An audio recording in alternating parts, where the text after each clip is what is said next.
अंधेरे बंद कमरे। उपन्यास भाग 3 क।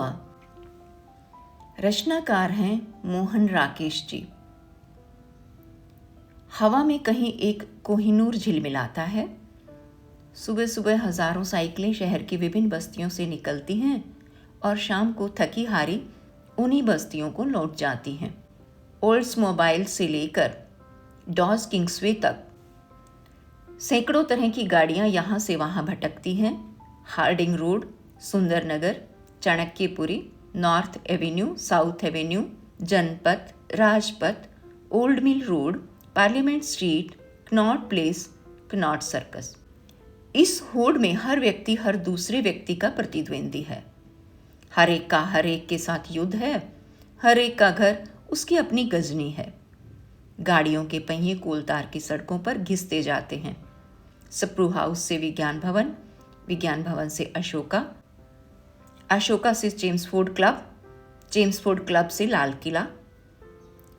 कनॉट सर्कस के बरामदे में एक चुलबुली भीड़ इधर से उधर जाती नजर आती है।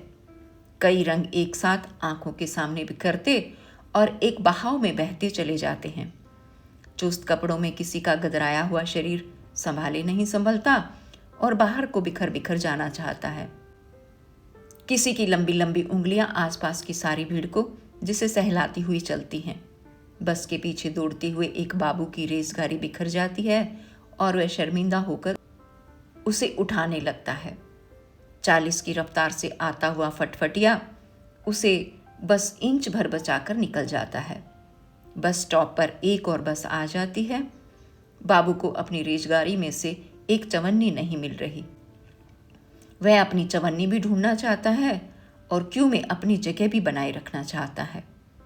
फुटपाथ की भीड़ में सहसा कोई परिचित मगर भूला हुआ चेहरा सामने पड़ जाता है। हम दोनों के चेहरे पर एक अर्थहीन मुस्कान आ जाती है, जिसे पहचानना न चाहते हुए भी हमें एक दूसरे को पहचानना पड़ रहा हो। आजकल दिल्ली में ही हो? हाँ, तुम तो लखनऊ में थे। हाँ, कभी था, अब साल भर से दिल्ली में ही हूँ। अच्छा, मैं समझता था कि तुम अब तक लखनऊ में ही हो। आजकल क्या हो रहा है? बस वक्त कट रहा है। आजकल वक्त कट जाए वही बहुत है। अच्छा। और वह परमहंस निर्लिप्त भाव से हाथ बढ़ा देता है। कभी मेरे लायक कोई काम हो तो बताना, मैं आजकल एक्साइज में हूँ। कभी स्कॉच आज की ज़रूरत पड़े या और कोई काम हो, कभी ज़रूरत होगी तो बताऊँगा। अच्छा। और वह जल्दी जल्दी सड़क पार करके चला जाता है। सड़क के पार पहुँचने तक शायद उसे मेरे अस्तित्व की याद भी नहीं रहती। कॉफ़ी हाउस परमहंसों का अड्डा है। वहाँ दाखिल होते ही कई एक जमघटों पर एक साथ नज़र पड़ती है। एक जमघट में पत्रकार लोग बैठते हैं। उनमें स्कूप, स्कैंडल और अंतर्राष्ट्रीय राजनीति की बातें चलती हैं। दूसरे जमघट में कुछ ऐसे लोग हैं जिनमें आधारभूत साम्य एक ही है और वह ये है कि वे शाम को कॉफ़ी हाउस में इकट्ठे होते हैं।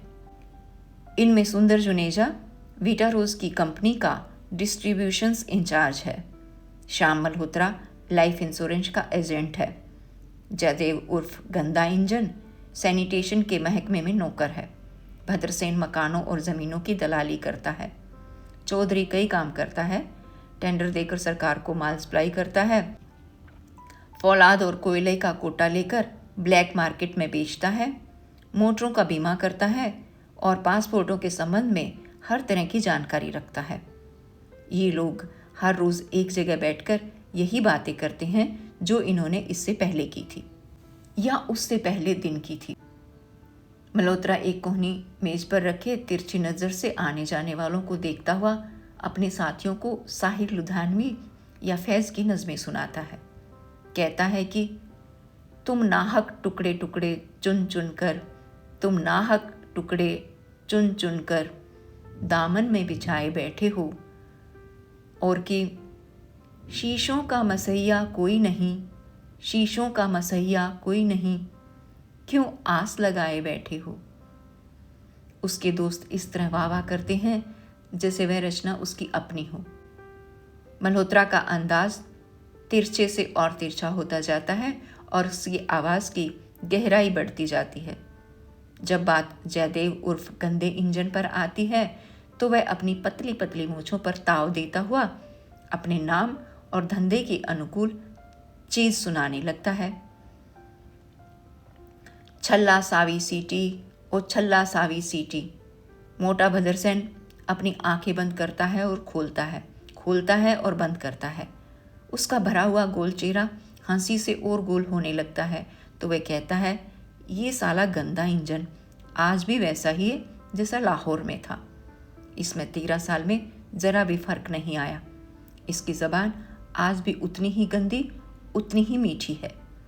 सुंदर जुनेजा केवल हंसे जाता है। उससे पूछा जाए कि वह क्यों हंस रहा है तो वह और हंसता है और चुप कर जाता है। चौधरी समझदारी के साथ मुस्कुराता है और घड़ी की तरफ देख लेता है। वह इस तरह उन लोगों के बीच बैठता है जैसे उसकी जगह उनके साथ ना होकर कहीं और हो और उसे मजबूर होकर उनके साथ बैठना पड़ रहा हो। कॉफ़ी हाउस से बाहर निकलकर वे पान खाते हैं और घंटा भर सामने अहाते में खड़े होकर फिर वही बातें करते हैं। सुंदर जुनेजा वहीं पर उनसे अलग हो जाता है।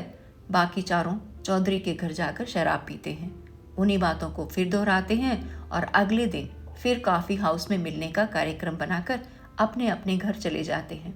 सबके चले जाने के बाद चौधरी अपने नौकर पर खफा होता है और उसे गालियां देता हुआ ये तय करके सो जाता है कि आने वाले कल से वह अपने घर में ये मजलिस इकट्ठी नहीं होने देगा। कॉफ़ी हाउस का तीसरा जमघट वहाँ का आर्ट सर्कल है। ये वहाँ का सबसे आकर्षक और लोकप्रिय सर्कल है। इनकी बैठक फैमिली कैबिन्स में से किसी एक में जमती है। इनमें कुछ रंगमंच के निर्देशक हैं, कुछ पुराने अनुभवी कलाकार हैं, 2-1 नाटककार हैं, एक आध नाट्य समीक्षक है, कुछ नए एमेच्योर आर्टिस्ट हैं और 2-1 ऐसी लड़कियां हैं जो अभिनय के दिनों में टिकट बेचती हैं और ब्रोशर बांटती हैं। इसमें बातचीत रंगमंच संबंधी गंभीर समस्याओं को लेकर होती है। भारत में और विशेष रूप से नई दिल्ली में व्यावसायिक रंगमंच का भविष्य क्या है, व्यावसायिक रंगमंच की रूपरेखा क्या होनी चाहिए, क्या लोकप्रिय रंगमंच ही व्यावसायिक रंगमंच हो सकता है या साहित्यिक रंगमंच को भी व्यावसायिक आधार पर प्रतिष्ठित किया जा सकता है, रंगमंच की प्रगति के लिए सरकारी सहायता कहाँ तक अपेक्षित है, सरकार का देश भर में नई रंगशालाएं स्थापित करने का कार्यक्रम रंगमंच की प्रगति में कहाँ तक सहायक सिद्ध होगा, हमारी जनता क्या चाहती है, हम जनता को क्या देना चाहते हैं, क्या भविष्य का रंगमंच सर्वथा प्रतीकात्मक होगा, नाटक में नृत्य और संगीत का क्या स्थान होना चाहिए, संगीत रूपक की अपने में क्या संभावनाएं हैं। बातचीत इन विषयों से आरंभ होकर अधिक ठोस विषयों पर उतर आती है। विक्रम अवर्षीय में लाइट और सेट्स के सिवाय क्या था, चंद्रगुप्त में चंद्रगुप्त कितना भौंडा लगता था, चाणक्य के उच्चारण में कितनी पंजाबियत थी, ललित माधव की राधा राधा न लगकर क्या मेनका नहीं लगती थी, उसमें सिवा सेक्स अपील के था ही क्या। रंगदार शीशे में ड्राइंग रूम का वातावरण कितना स्वाभाविक था, कितना अच्छा होता अगर उस ड्राइंग रूम में चरित्रों को प्रवेश करने की इजाजत न दी जाती। वे सब के सब क्या सब्जी मंडी से उठाकर लाए गए नहीं लगते थे। रूपसी में शची का नृत्य कितनी गलत जगह पर रखा गया था।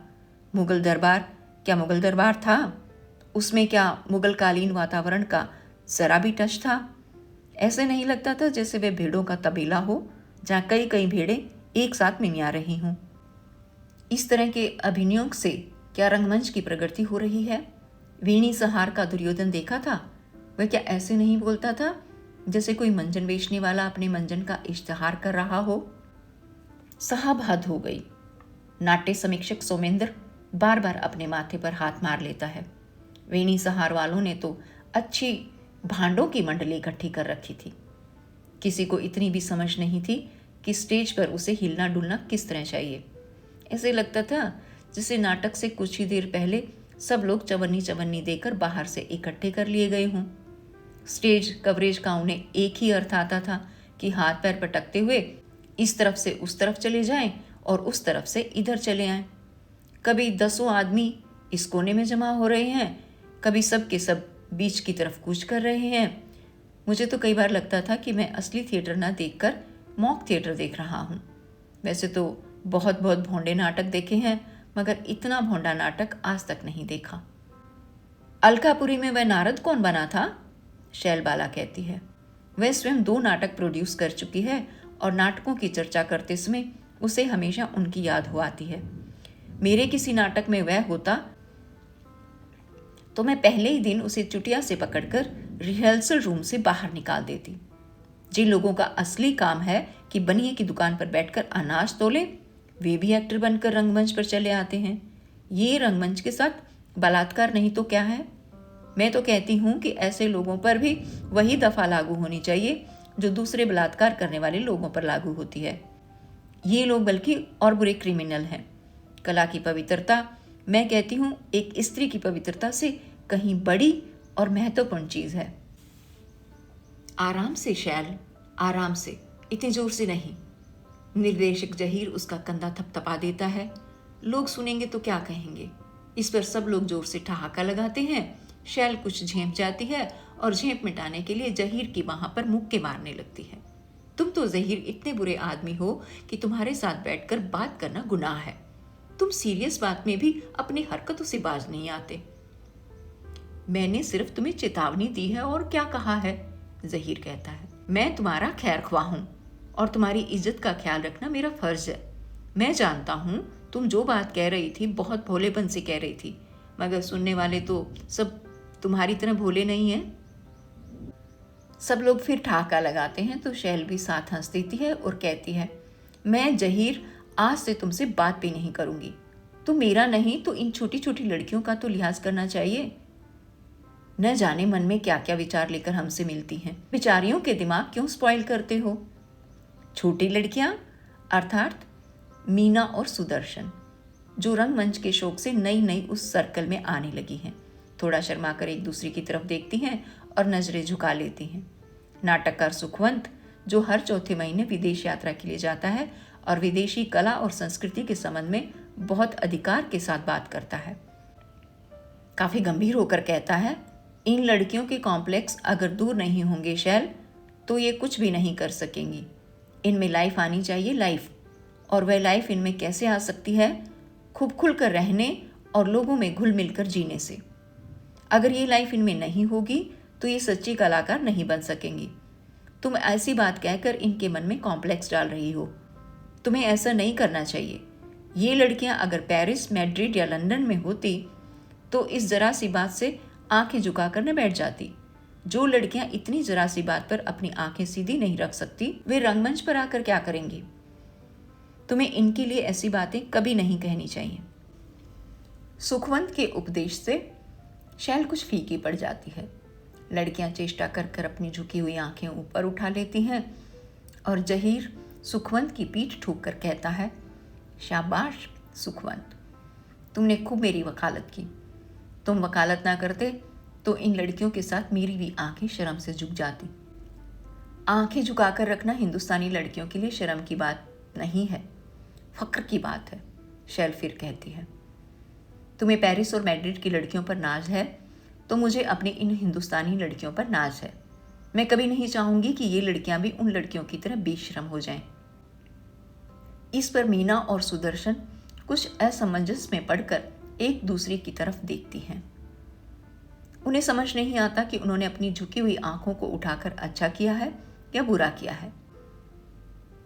सुखवंत अपनी दोनों कोहनियों पर झुककर शैल की बात के उत्तर में अपना उपदेश आगे आरंभ कर देता है और उस उपदेश में इतने उद्धरण और अपनी विदेश यात्राओं के इतने संस्मरण शामिल कर देता है कि अंत तक फिर और किसी को बोलने का अवकाश नहीं मिलता।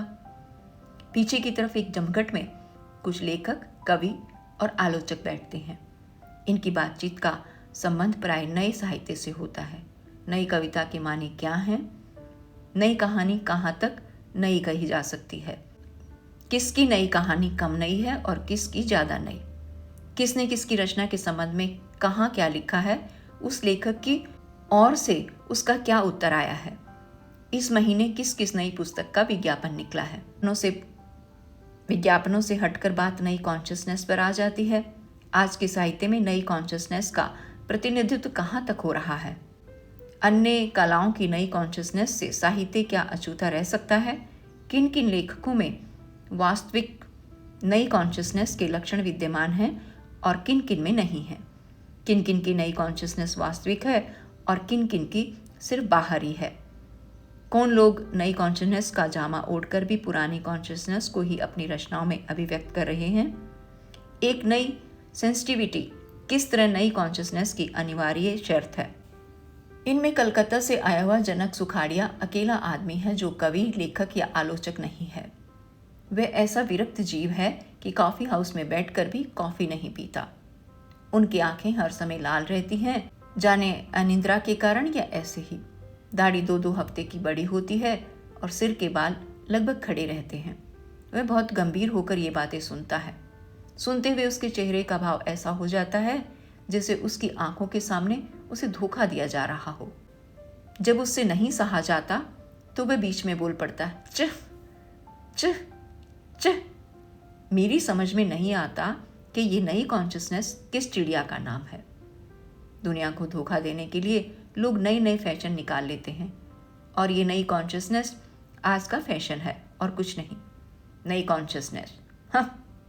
अगर वास्तव में ही लोगों की रचनाओं में कोई नई कॉन्शियसनेस है तो उन्हें पढ़कर उसका पता क्यों नहीं चलता? ज़्यादातर रचनाएं तो ऐसी होती हैं कि मुझसे पढ़ी भी नहीं जाती। क्या यही उनकी नई कॉन्शियसनेस का सबूत है? लोग जनक सुखाड़िया की बातों को गंभीरतापूर्वक नहीं लेना चाहते, मगर उनसे कुछ अस्थिर जरूर हो जाते हैं।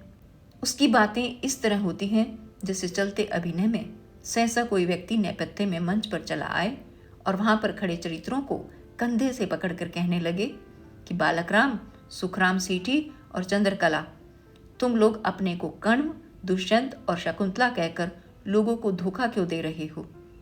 क्या तुम लोग सच्चे दिल से कह सकते हो कि तुम बालकराम, सुखराम सेठी और चंद्रकला भार्गव नहीं हो?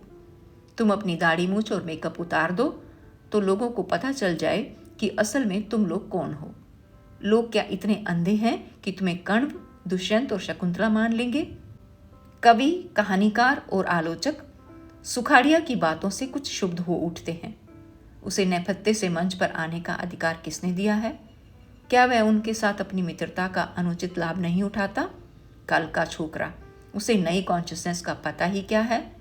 जब बात और आगे बढ़ती है तो सुखाड़िया के लिए वहां बैठना असंभव हो जाता है। सब बकवास है, वह कहता है और सहसा उठकर चल देता है। उसके चले जाने से बातचीत में एक अस्वाभाविक गतिरोध आ जाता है। कवि, कहानीकार विजेंद्र खन्ना कहता है, ये आदमी एक झपट्टे से सबके नकाब उठा देता है और उठकर चला जाता है। मुझे ये आदमी अच्छा लगता है। इस आदमी का दृष्टिकोण नेगेटिव है। वैसे आदमी अच्छा है और समझदार भी है। कवि श्रीनिवास तटस्थ भाव से कहता है, नेगेटिव हो या जो हो, वह बात ठीक कहता है। तो तुम भी समझते हो कि नई कॉन्शियसनेस कोई चीज नहीं है। उसमें और श्रीनिवास में झड़प हो जाती है। मैं तो समझता हूं कि नई कॉन्शियसनेस हो या पुरानी, सब बेकार है। तब तो तुम साहित्य को भी बेकार चीज मानोगे। उसमें मानने ना मानने को क्या है, उसमें रखा ही क्या है? इसका मतलब है कि तुम्हारे लिए जिंदगी का भी कोई अर्थ नहीं है। जिंदगी का अर्थ? खन्ना हंस देता है। ये मैं नई बात सुन रहा हूं कि जिंदगी में कुछ अर्थ भी है। तुम्हारा दृष्टिकोण ध्वंसात्मक है। होगा, मैं नहीं जानता। अगर ऐसी बात है तो तुम स्वयं क्यों लिखते हो? ये मुझे क्या पता कि मैं क्यों लिखता हूं। लिखने को मन होता है इसलिए लिख देता हूं। लेकिन मन क्यों होता है? खन्ना कंधे हिला देता है। शायद इसलिए कि और किसी तरह मुझसे वक्त नहीं कटता। वक्त काटने के लिए तो आदमी कुछ भी कर सकता है। जैसे क्या? आदमी कुछ भी कर सकता है, ताश खेल सकता है, गप कर सकता है और भी कितने फिजूल के काम कर सकता है। तो इसकी बजाय बैठकर कुछ लिख ही लिया जाए तो उसमें क्या बुराई है? लिखकर तुम अपना ही नहीं, पढ़ने वालों का भी तो वक्त बर्बाद करते हो, तो उसमें क्या बुराई है? उनका भी कुछ वक्त कट जाता है। तुम सैडिस्ट हो, तुम जो भी कह लो, मुझे जनक सुखाड़िया की बातें बहुत अच्छी लगती हैं। तुम जिंदगी में कुछ नहीं कर सकोगे, इससे भी क्या फर्क पड़ता है, जो लोग कुछ कर लेंगे वही क्या कर लेंगे। और ये बात तब तक चलती रहती है जब तक उनमें से कोई घड़ी देखकर उठने का प्रस्ताव नहीं कर देता। इन सब जमघटों से हटकर कला समीक्षक गजानन बिल्कुल अकेला बैठता है। उसे शायद लगता है कि दूसरे लोगों के साथ बैठने से उसका सफ़ेद कोट कुछ मैला हो जाएगा। उसे अपनी टाई की गांठ का भी बहुत ध्यान रहता है और वह उसे हर समय सहलाता रहता है कि कहीं बैठे बैठे वह ढीली ना पड़ गई हो। जो लोग उसके साथ घनिष्ठता रखना चाहते हैं उनकी तरफ से वह प्राय उदासीन रहता है और उन्हीं से बात करना पसंद करता है जो उसकी घनिष्ठता से बचते हैं। वह जानता है कि अकेलेपन में एक विशिष्टता रहती है जो व्यक्ति को थोड़ा रहस्यमय बना देती है और कि लोग इस रहस्यमयता का सम्मान करते हैं। उसकी समीक्षाएं यदि वे प्रशंसात्मक ना हों तो बहुत कटु और निर्मम होती हैं, इसलिए लोग उससे घबराते हैं और वह घबराहट भी एक तरह के सम्मान का रूप ले लेती है। इस क्षेत्र में सबसे पुराना खिलाड़ी वही है। उसे कलाकारों को उठाते और गिराते 20 साल हो चुके हैं। जब वह मुंह से बात नहीं करता और केवल सिगरेट का धुआं छोड़ता है तो वह धुआं भी एक समीक्षात्मक अंदाज में हिलता है। उस धुएं की गुलाइयों से भी कई बार लोग उसके मत का अनुमान लगा लेते हैं। अकेले? मैं उसके पास से गुजरते हुए कहता हूँ। हाँ, हमेशा की तरह। वह अपने सिगरेट के धुएं को देखता हुआ कहता है। आओ बैठो। मेरे पास बैठने से तुम्हारे अकेलेपन में खलल नहीं पड़ेगा। वह मेरा हाथ पकड़कर मुझे अपने पास बिठा लेता है। मुझे पता है तुम मेरे पास बैठकर प्रोफेशनल बात नहीं करोगे, वह कहता है। वैसे आदमी जब अकेला रहना चाहे तो सैकड़ों आदमियों के बीच बैठकर भी अकेला रह सकता है, नहीं? तुम्हारे जैसा आदमी जरूर रह सकता है। इसका मतलब है कि तुम्हारी भी मेरे बारे में वही राय है जो और सब लोगों की है। तुम्हारी सफलता का रहस्य भी तो शायद यही है, मैं कहता हूँ। इधर मैं हूं कि अपने संपादक को कभी खुशी नहीं कर पाता। ये लक्षण तो बुरा नहीं है, वह कहता है।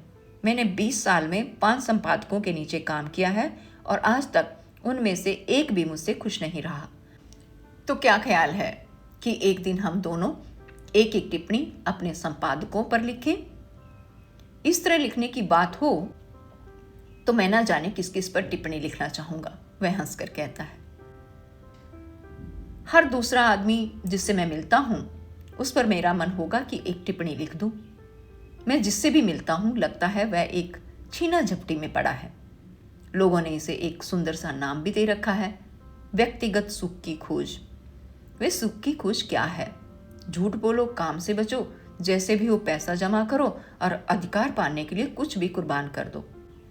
इस नैतिकता का एक बना बनाया शास्त्र है जो कोई किसी को नहीं पढ़ाता, फिर भी सब लोग उसके पंडित हैं। और ये शास्त्र कहता है कि अपने अलावा हर एक को हीन समझो, हर एक को अविश्वास की नज़र से देखो, खुद झूठ बोलो और दूसरों के झूठ पर नाक मुंह चढ़ाओ। कोई तुमसे मूल्यों की बात करे तो कंधे हिलाकर मुंह बिचका दो और एक ही विश्वास लेकर जियो कि बड़े लोगों से मिलजुल कर और अपने सहयोगियों को बेवकूफ़ बनाकर तुम्हें अपना उल्लू सीधा करना है। सरकार से अपने काम निकालो और दोस्तों में बैठकर सरकार की निंदा करो। अगर तुम्हारा संबंध इंटेलेक्चुअल वर्ग से है तो बड़ी बड़ी डींगे मारो, विदेश में जाकर रहने के सपने देखो और अपने ओछे स्वार्थों को सिद्धांत और दर्शन का रूप दे लो। और इस सब से प्राप्त होने वाला व्यक्तिगत सुख क्या है? Social status. मुझे नहीं पता था कि तुम सारी दुनिया से ही कुड़े हुए बैठे हो, मैं कहता हूँ। लगता है 2-1 दिन से तुमने किसी नृत्य या नाटक पर टिप्पणी नहीं लिखी। इस पर वह फिर हंस पड़ता है। सच पूछो तो अब मेरा नृत्यों और नाटकों पर टिप्पणी लिखने का मन नहीं होता। आज तक जिन जिन लोगों की मैंने प्रशंसा की है वे सब मेरे प्रतिद्वंदी हैं और जिन जिन लोगों की मैंने निंदा की है वे सब आज मेरे दुश्मन हैं। वह और भी बात करना चाहता है मगर मैं जल्दी ही उससे विदा ले लेता हूँ। उसके पास से उठकर चलते हुए अचानक मेरी एक उर्दू शायर से मुठभेड़ हो जाती है। वह शराब के नशे में झूमता हुआ मेरे पास से गुजर जाता है मगर 2 कदम जाकर मुझे पीछे से आवाज दे देता है, मधुसूदन भाई जरा बात सुनना। मैं रुककर उसकी तरफ देखता हूं तो वह पास आकर मेरे दोनों कंधों पर हाथ रख देता है। देखो, मैं हिंदी की एक किताब पढ़ रहा था, वह कहता है। तो उसमें एक बात लिखी थी। क्या? उसमें लिखा था कि मगर आओ बैठकर बात करें, मैं ये बात तुमसे अच्छी तरह समझना चाहता हूं। हम लोग बैठ जाते हैं तो वह कहता है, उस किताब में लिखा था कि भारत माता गांव में रहती है। मगर तुम मुझसे क्या बात समझना चाहते हो? मैं तुमसे ये जानना चाहता था कि भारत माता क्या हमेशा गांव में ही रहती है और दिल्ली कभी नहीं आती? मैं उसकी बात पर हंस देता हूं तो वह कहता है, देखो, हंसने की बात नहीं, मैंने जब से ये बात पढ़ी है तभी से सोच रहा हूं कि भारत माता गांव में ही क्यों रहती है। क्या वह कभी दिल्ली आई ही नहीं, या दिल्ली की हवा रास न आने से वापस गांव में चली गई है? और अगर भारत माता राजधानी में नहीं रहती तो जो यहाँ रहती है वह कौन है? वह क्या भारत की सौतेली माँ है? वह जो बुढ़ा राजपूत है? और वह दीवार पर लगे पोस्टर की तरफ इशारा करता है। उसकी माँ कहाँ रहती है? क्या वह अपने बेटे को कभी चिट्ठी नहीं लिखती कि मुझे अपने पास दिल्ली बुला लो? मेरी माँ की तो मेरे पास हर 8वें दिन चिट्ठी आती है और वह उसी लहजे में बात किए जाता है। मेरी आंखें कुछ देर दीवार पर लगे पोस्टर पर टिकी रहती हैं। झाग जैसी दाढ़ी वाले बूढ़े राजपूत का चेहरा और गर्म कॉफी की एक प्याली, साथ दिया हुआ शीर्षक, ये सुंदर कॉफी और ये सुंदर चेहरा दोनों भारतीय हैं। फिर मैं अपने शायर दोस्त के चेहरे की तरफ देखता हूँ। क्या ये सुंदर चेहरा भी भारतीय नहीं? कॉफी हाउस का शीशे का दरवाजा बार बार खुलता है और बंद होता है। कुछ लोग इस तरह अंदर आते हैं जैसे वहां किसी अभियुक्त की तलाश कर रहे हों। आकर दो एक जगह ठिठक कर चारों तरफ देखते हैं और जब कहीं से भी कोई परिचित हाथ हिलाता नजर नहीं आता तो निराश होकर लौट जाते हैं। सिगरेटों के धुएं में चीनी की प्यालियों और कांच के गिलासों के रखने उठाने की आवाज पृष्ठभूमि के संगीत की तरह चलती है। हर नए व्यक्ति के आने के साथ कुर्सियों की व्यवस्था बदल जाती है। इधर की कुर्सियां उधर खिसक जाती हैं और उधर की कुर्सियां कहीं और आगे चली जाती हैं। मैं आई और बिना दूसरे की हाँ या ना की प्रतीक्षा किए कुर्सी उठा ली जाती है। कहीं से एक कहा उठता है, कोई कुर्सी सहसा अपनी कुर्सी से आ टकराती है, कहीं चम्मच और छुरी कांटे झनझनाते हैं और कहीं कोई गिलास सहसा गिरकर टूट जाता है, जिससे उफनते हुए शोर में पल भर के लिए एक विराम आ जाता है। ये सुंदर कॉफी और सुंदर चेहरा दोनों भारतीय हैं। शीशे का दरवाजा खुलता है और हरबंस नाक की सीध में देखता हुआ अंदर दाखिल होता है। वह दूर से ही थका हुआ और खोया सा नजर आता है। उसके आगे को झुके हुए कंधे और कनपटियों के सफेद बाल भी ये कहते से लगते हैं कि हम परेशान हैं, हमसे बात मत करो। वह आसपास बैठे हुए लोगों पर एक उड़ती सी नजर डालकर एक कैबिन में चला जाता है। मैं भी अपनी जगह से उठता हूँ और उसके पास उसके कैबिन में चला जाता हूँ। थोड़ी देर में नीलिमा भी अरुण के साथ वहाँ आ जाती है। उसके साथ बम्बई के एक साप्ताहिक का विशेष प्रतिनिधि भुवन शर्मा भी है। नानावती कांड की रिपोर्टों के कारण उसकी बहुत ख्याति हुई है। वह दिल्ली में कुछ राजनीतिज्ञों की विशेष इंटरव्यू लेने के लिए आया है। उसे अपने पत्र में तीसरी पंचवर्षीय योजना पर विशेष लेख देना है। वह बहुत व्यस्त है, बड़ी मुश्किल से समय निकाल कर आया है। हरबंस बताता है कि वह जिन दिनों लंदन में था उन दिनों भुवन भी वहीं पे था और उन लोगों की मित्रता वहीं से हुई है। वह उसे भुवन भाई कहकर बुलाता है। भुवन भाई एक संरक्षक की तरह बाहें फैलाकर बात करता है। आज कोई भी काम असंभव नहीं है, वह कहता है। सिर्फ 2 चीजों की जरूरत है, एक टैक्ट की और दूसरे कॉन्टेक्ट की। टैक्ट तुम इस्तेमाल करो, कॉन्टेक्ट तुम जिससे चाहो तुम्हारा मैं बना देता हूं। और अगर तुम सोचो कि इन चीजों के बिना तुम लोग कुछ कर सकते हो तो नामुमकिन बात है। ये तो सर्कस के अंदर करतब करने की तरह है, हरबंस कहता है। कला का अपना कोई मूल्य नहीं, मूल्य है तो इस बात का कि आप कुछ साधन संपन्न लोगों के इशारों पर चलते हैं या नहीं। आज जिंदगी का सारा ढांचा ही इस तरह का है। भुवन भाई की बाहें और फैल जाती हैं। इसमें हम और तुम क्या कर सकते हैं?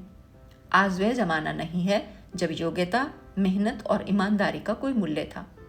आज की जिंदगी में ये सब शब्द पुराने पड़ गए हैं।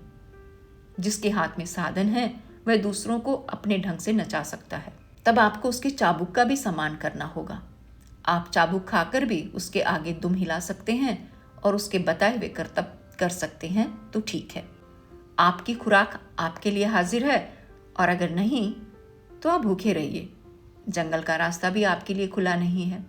ये कोई बर्दाश्त नहीं करेगा कि आपके लिए जो पिंजरा बनाने में इतना खर्च किया गया है, आप अपनी मर्जी से उसमें से निकल कर चल दें।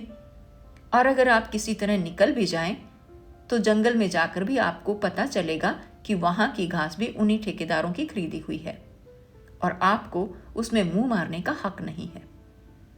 तब आप झक मारकर पिंजरे में लौट आएंगे और वही घास खाएंगे और वही करतब करेंगे, और कोई चारा ही नहीं है। हरबंस इस तरह गुर्राता है जैसे वह अपने सामने की घास को ठोकर मारना चाहता हो। मैं इसलिए इससे कहता हूं कि ये घर में अभ्यास करती है, करती रहे, वह कहता है, मगर उसका प्रदर्शन करने के लिए ये मुझे उन सब झंझटों में क्यों घसीटना चाहती है? मैं यूरोप के दौरे में ही बहुत कुछ देख चुका हूं। अब और देखना मेरी हिम्मत से बाहर की बात है। इससे तो अच्छा है कि तुम कहो कि मैं हाथ पैर बांधकर कुएं में जा पड़ूं, नीलिमा चिल्लाकर कहती है। घर में अभ्यास करती रहूं और दीवारों पर लगी हुई गुड़ियों और तस्वीरों को देखती रहूं। तुम ये जिस वजह से कहते हो वह मैं जानती हूं। मैं किसी वजह से नहीं कहता। हरबंस उसी स्वर में उसका विरोध करता है। मुझसे ये सर्कस का खेल नहीं खेला जाता। आज इससे मिलो, कल उसकी पार्टी में जाओ। क्या हो रहा है? कॉन्टैक्ट बन रहे हैं। किस लिए? कि हमें कोई अच्छा सा ग्रुप स्पॉन्सर कर दे, कि बड़ी बड़ी जगहों पर हमारा जिक्र होने लगे, लोग हमें जानने लगे, और जब हमारा प्रदर्शन हो तो वे वहां आकर वाहवाही करें। उनके पत्रों में हमारी प्रशंसा निकले, बड़े बड़े घरों में हमारी दावतें हों। मैं इतने दिनों से कोशिश कर रहा हूं, मगर मुझसे ये चीजें निपटी नहीं। तो तुम मत करो। मुझे जो कुछ करना होगा मैं आप कर लूंगी। नीलिमा और तल्ख हो जाती है। तुम मदद तो करोगे नहीं, मेरे रास्ते में रुकावटें ही डालोगे। मैं इतने दिनों से इसलिए अभ्यास नहीं कर रही कि घर का फर्श तोड़ती रहूं। भुवन भाई मध्यस्थ की तरह हंसता है। तुम लोग बच्चों की तरह आपस में लड़ते हो, वह कहता है। हरबंस ये बात भूल जाता है कि जो काम ये तुम्हारे लिए करने से कतराता है, वही काम इसे अपनी रोजी के लिए करना पड़ता है। तो जहां दिन में 4 बार नाक घिसानी पड़ती है, वहां 10 बार सही।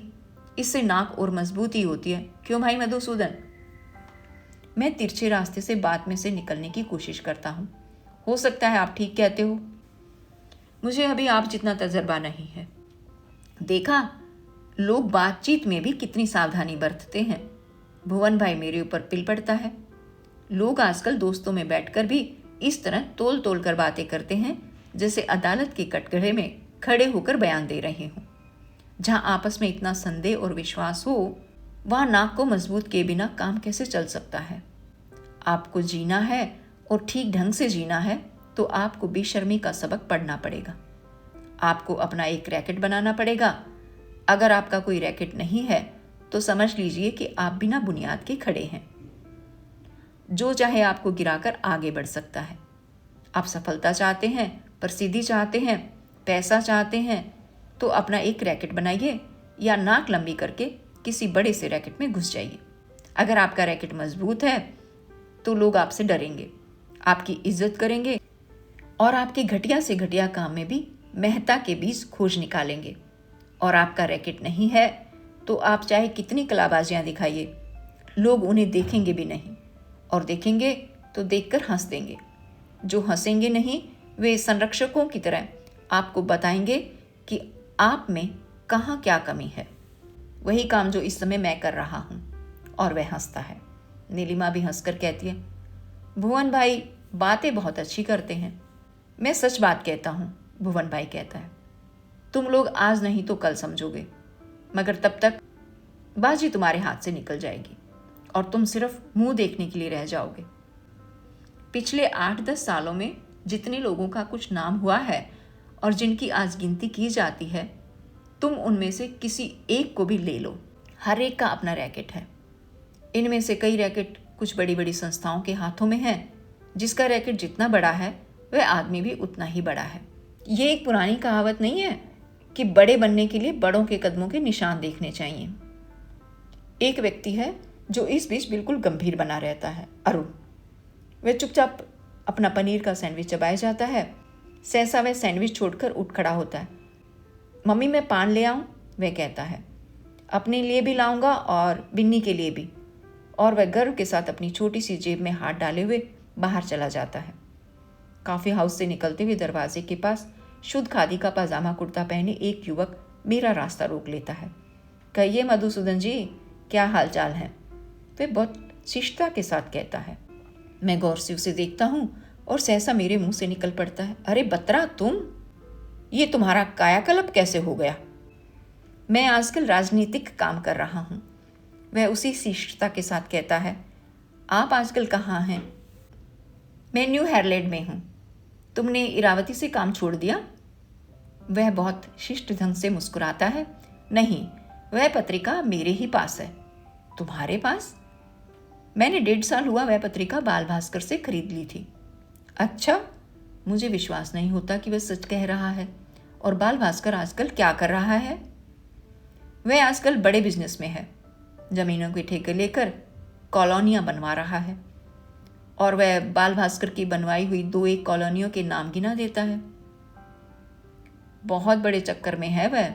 अच्छा, मैं चलने लगता हूं तो वह बहुत कोमल ढंग से मुझसे हाथ मिलाता है और कहता है, कभी उधर आइएगा। आपका तो वह अपना ही कार्यालय है।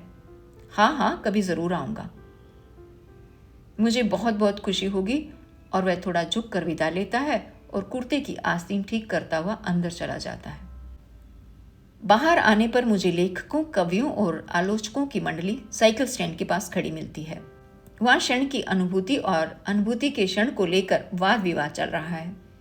कवि विनीत, जिसका प्यार का नाम बबुआ है, क्षण की सार्थकता पर भाषण दे रहा है।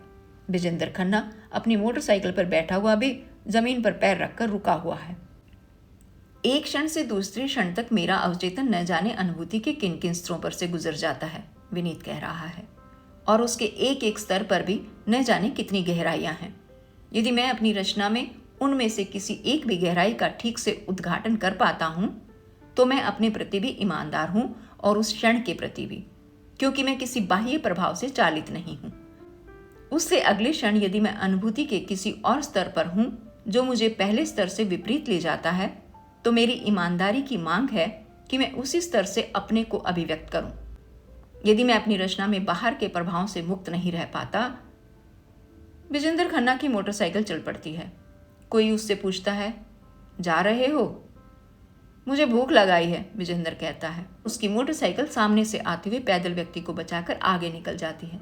विनीत न जाने कब तक क्षण की सार्थकता की व्याख्या करता हुआ वहां खड़ा रहता है। और इस तरह खुली आंखों से देखा हुआ सपना समाप्त होने में ही नहीं आता था। बत्तियां उसी तरह जलती बुझती रहती हैं। सराय रुहेला स्टेशन से नई नई गाड़ियां गुजरती जाती और मैं कई कई बार खिड़कियां बदलने के बाद उस सपने को आंखों में लिए हुए बिस्तर में लेट जाता। हर बीते हुए दिन के साथ सपना पहले से बड़ा हो जाता था। फिर भी मुझे लगता था कि जो कुछ मैं देखता हूं वह बहुत बहुत अधूरा है। यहां आओ मधुसूदन, यहां खड़े होकर जरा इस भीड़ को देखो। बस पर धक्का मक्का करते हुए लोगों की गाली गलौज, मद्रास होटल के पास के ग्राउंड में नवयुवती के साथ संदिग्ध स्थिति में पकड़े गए नवयुवक की भीड़ और पुलिस द्वारा मरम्मत, गैलार्ड के सामने बिकती हुई बेला और गुलाब की बेनियां, पुलिसमैन के डर से भागते हुए बूट पॉलिश करने वाले लड़के, थिएटर कम्युनिकेशन बिल्डिंग के सामने फुटपाथ पर पड़े हुए अपाहिज की कराहा, भीड़ में खोए हुए अपने लड़के के लिए बिलखती हुई माँ, कुछ लड़कियों को होटलों के कमरे में ले जाती हुई डीएलएफ के खास खास नंबरों की गाड़ियाँ, पंजाबी सूबे के नारे लगाता हुआ जुलूस, शराबियों किसी चाल में कनॉट प्लेस में आड़ी तिरछी होकर चलती हुई कारें, फैक्ट्रियों से काम करके लौटते हुए मजदूर, दफ्तरों से आते हुए बाबू, विदेशों से नाजायज तौर पर लाए गए माल को बेचते हुए लड़के, अखबारों की सुर्खियां, कॉन्फ्रेंसें और भाषण, स्वागत और अभिनंदन, इंटरव्यू और बयान, फाइलें और फीते, कला की प्रदर्शनियाँ, सौंदर्य की खोज, मूल्यों की खोज, मौलिकता की खोज, मनुष्य की खोज, एक्सटेंशन लेक्चर्स, मेमोरियल लेक्चर्स, तारारा लारारा। क्या यह संभव था कि इस पूरी भीड़ को तो क्या इसके किसी एक हिस्से, किसी एक समूह या किसी एक व्यक्ति को ही खिड़की के पास खड़े होकर अच्छी तरह देखा जा सके। अपने फीचर के सिलसिले में मैं दफ्तर के फोटोग्राफर के साथ दरीबा में घूम रहा था। पहले जब कभी मैं दरीबा के पास से गुजरा था तो इस ख्याल से नहीं गुजरा था कि वह मेरे लिए एक फीचर का विषय भी हो सकता है। शहर के जिस हिस्से में नादिर शाह के सिपाहियों ने सबसे ज़्यादा कत्लेआम किया था, मैं कितनी ही बार बिना उसके ऐतिहासिक महत्व की ओर ध्यान दिए उस हिस्से से होकर निकल गया था। मगर उस समय मैं वहाँ खास मतलब से आया था और मुझे वहाँ की हर छोटी से छोटी चीज़ को नोट करना था। पॉइंट 1, मोड़ के दोनों तरफ हलवाइयों की दुकानें हैं। पॉइंट 2, बाजार में दाखिल होते ही दोनों तरफ जोहरियों की दुकानें हैं। पॉइंट 3, पहले दाएं हाथ को एक छोटी सी गली है, फिर बाएं हाथ को 2 गलियां हैं। पॉइंट 4, बाएं हाथ की गली का नाम कटरा मसरू है। फोटोग्राफर कुड़ रहा था। जो जो हम कटरा मसरू के अंदर बढ़ते जाते थे, गली तंग होती जाती थी। आगे वह हिस्सा आ गया जहां एक के पीछे एक आदमी ही मुश्किल से गुजर सकता था। गली पानी और कई कई लसीले दरवों से इस तरह चिपचिपी हो रही थी कि एक एक कदम बहुत संभाल कर रखना पड़ता था। फोटोग्राफर सुबह से भूखा प्यासा गलियों के चक्कर काटता हुआ बुरी तरह तंग आ गया था। वह चाहता था कि जल्दी से 2-1 तस्वीरें और ली जाएं और वापस चला जाए, मगर मैं अपने फीचर से सिर्फ 3-4 इलाकों का वर्णन करके ही रह जाना चाहता था। मुझे जैसे भी हो अपने संपादक की नज़रों में अपनी जगह बनानी थी और मैं अभी कम से कम 3-4 इलाकों में और जाना चाहता था। सारी गली एक बहुत बड़े उगालदान की तरह थी, जहां बरसों का उगाल कई कई तहों में जमा हुआ है। कैमरा से ली हुई कोई भी तस्वीर क्या उसका सही चित्र प्रस्तुत कर सकती थी? लगता था जैसे गली का हर घर बरसों से क्षय रोग का मरीज हो और दुर्गंध और बच्चों और स्त्रियों के शोर के रूप में एक भयानक खांसी उसके अंदर से उठ रही हो। फोटोग्राफर आगे नहीं जाना चाहता था, मगर मैं किसी तरह उसे राजी करके लिए जा रहा था। एक घर के अंदर से एक स्त्री कूड़ा गली में फेंकने के लिए बाहर निकली, मगर हम लोगों को देखकर कूड़ा हाथ में लिए वैसे ही खड़ी रही। उसके चेहरे की झाइयों को देखकर मुझे सहसा कसाबपुरा के घर की और ठकुराइन की याद हो आई। स्त्री ने कूड़ा फेंक दिया और अंदर चली गई। इस बीच फोटोग्राफर ने उसकी तस्वीर ले ली थी। उसने शायद सोचा हो कि एक आध तस्वीर और ले लेने से झंझट समाप्त हो जाएगा। फिल्म बाइंड करके उसने नाक पर रुमाल रखे हुए कहा, इससे आगे चलने की मेरे अंदर बिल्कुल हिम्मत नहीं है। आपको जाना हो आप आगे हो आइए, मैं गली के बाहर आपका इंतजार करूंगा। मगर मैं तो यहाँ के बाद अभी और भी कुछ जगह जाना चाहता हूँ, मैंने कहा। अभी तो हमने कुछ भी मटेरियल इकट्ठा नहीं किया। जहाँ जहाँ हम गए हैं वे सब तो अच्छी खासी मध्य वर्ग की बस्तियां हैं। एक आध ऐसे इलाके का और चक्कर लगाकर मैं चाहूँगा कि हम इससे निचले वर्ग के उन इलाकों में चलें जो कि वास्तव में स्लम्स के इलाके हैं। मैं नहीं चाहता था कि संपादक को मेरे इस काम में भी दोष निकालने का मौका मिले। मैं उसकी व्यंग्यपूर्ण मुस्कुराहट देख देख कर बेजार हो चुका था। मेरे अंदर अब और हिम्मत नहीं है, फोटोग्राफर अड़ गया। आपको भी जाने कैसा फीचर लिखने की सूझी है। तुम्हें पता है, संपादक ने ये फीचर खास तौर पर लिखने के लिए कहा है। उसके दिमाग में भी कोई ना कोई फितूर उठता रहता है। फोटोग्राफर अपनी जगह से एक कदम नहीं चला। उससे कहिए कभी खुद भी आकर इन गलियों का चक्कर काट जाए। जिस किसी को उसे तंग करना होता है उसे वह इस तरह का काम सौंप देता है। मैं क्या उसे जानता नहीं? आप तो अभी साल भर पहले आए हैं। मैं उसके साथ 6 साल से काम कर रहा हूँ और ये सारा झंझट वह किसी के इलेक्शन के लिए करा रहा होगा। आपको अंदर की बातों का भी पता नहीं है। खैर, तस्वीर बहुत हो गई है, मैंने कहा।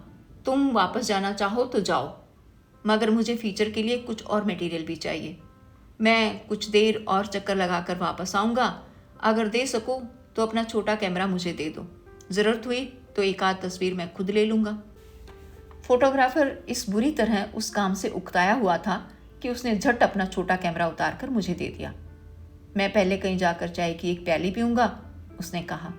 मुझे डर लग रहा है कि कहीं मेरी तबीयत ज़्यादा ना मितलाने लगे।